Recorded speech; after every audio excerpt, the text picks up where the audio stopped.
আলাইকুম। প্রবাসীদের রেমিটেন্স শাটডাউনের জন্য বিশেষ অনুরোধ করবো। দেখবেন আপনারা কত বড় সিন্ডিকেট ঢাকা থেকে চলে। আপনারা একটা প্রুফ দেখাবো ভাই, বিশ্বাস করেন প্রুফটা একেবারে 100% সত্য। ঢাকা থেকে জেদ্দার ফ্লাইটে যদি আমি কথা বলি, দেখেন আপনি সব লাখের কোটা হলো যে প্রাইস, সব লাখের কোটায়, ঠিক আছে, 1,03,000 1,03,000। কিন্তু দিল্লি থেকে যদি আপনি যান, যদি আপনি দিল্লি থেকে, এই দেখেন দিল্লি থেকে জেদ্দা যান যদি 32,000 24,000 24,000 রুফি দিয়ে আপনি জেদ্দা আসতে পারতেছেন। আবার দেখেন ঢাকা থেকে কোনো ফ্লাইট বাইর হইলে সিন্ডিকেটেরা দাম বাড়ায় দেয়। এটা হলো দিল্লি থেকে ঢাকা, আপনি ঢাকাতে আসবেন, আসলে মাত্র 4,378 রুফি।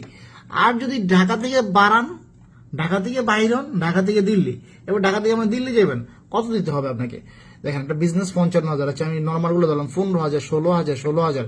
দেখেন 16,000 আর কোথায় 4,000। ঢাকা থেকে ফ্লাইট বার হইলেই আপনার সিন্ডিকেটরা খায়া দেয়, কথা বুঝছেন? রেমিটেন্স শাটডাউন করুন, কেননা আমাদের মাথার উপর নুন মরিচ লাগিয়ে সরকার বড়ি খেতে চায় যেহেতু, তাহলে আমরা দেখিয়ে দিব যে আমরাও দেশের জন্য কিছু করতে চাই না। যেই প্রবাসীরা বিপ্লব করছে সেই প্রবাসীরা সব আবার বিপ্লব শুরু করতেও জানে।